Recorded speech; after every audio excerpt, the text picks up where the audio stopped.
Right when I graduated, I lived with Tucker Schwinn, and he was like, "You have to come out and play," and I did. And after, I brought a six-pack of beer to just buy my way into the crowd, and ever since then it was every week.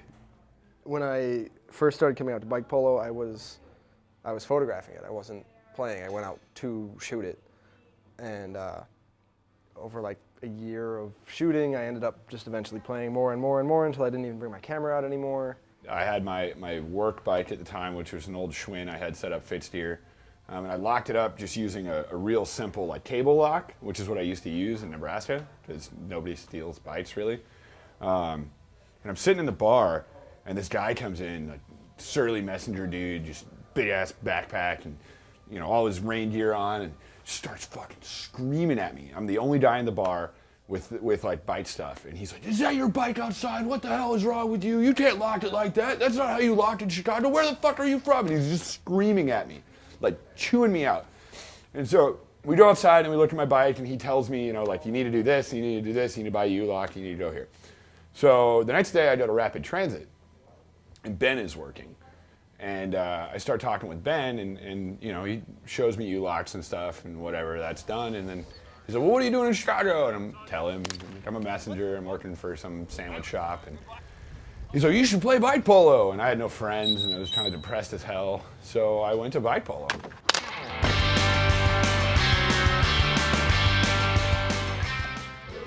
Bike polo is pretty much like 3-on-3 hockey on bikes. The object is to score a goal on the other team. The goals are starting to resemble hockey goals more and more.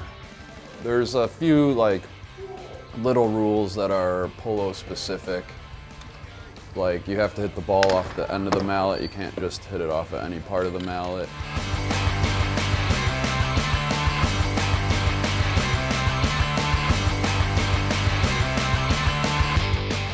It's just a sport.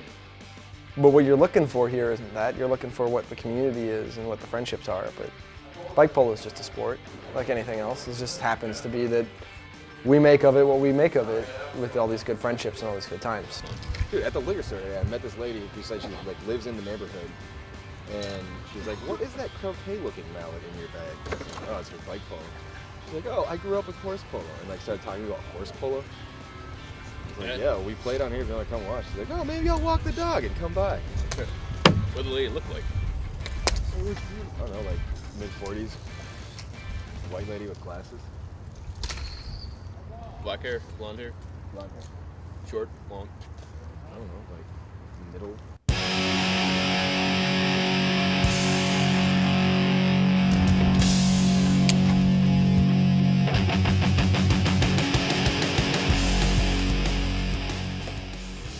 It's a clusterfuck.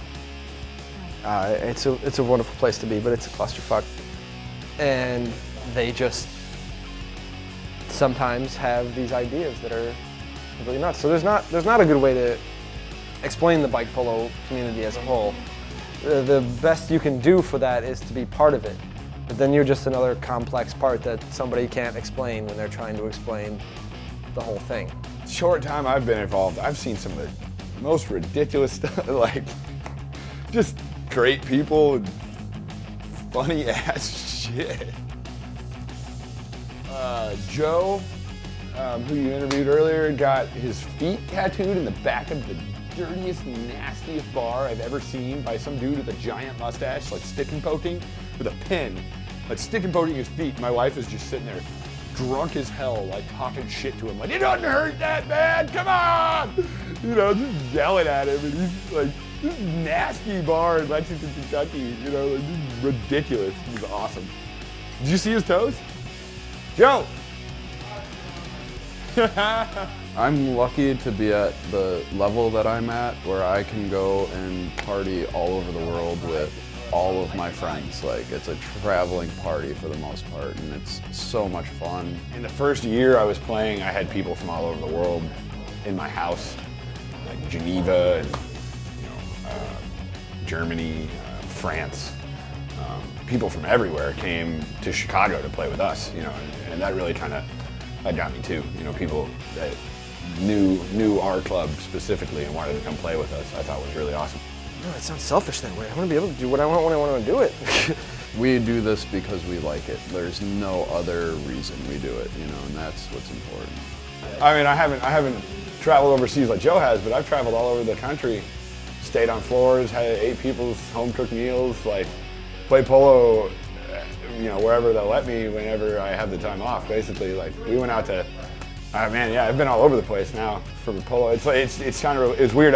When I was in Nebraska, I was really into music, and that was kind of my thing, and it was my outlet, and like that was where I got everything out. And I still worked on bikes, and I rode bikes, and I was a commuter, and whatever, but like music was why I would travel. You know, I'd go out with a friend of mine's band to work or whatever. Music was what kept me moving, and now it's definitely polo. Like, I see the world because of polo. I travel for polo more than I do to see my family.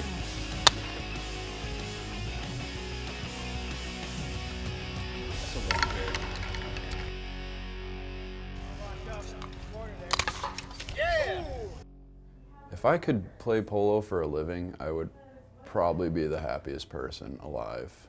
We're having so much fun, man!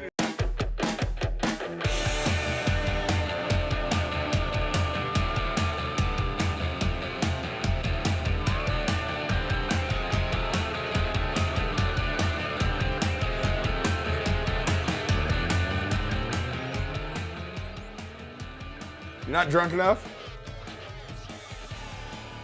If you show your toes, I'll show mine.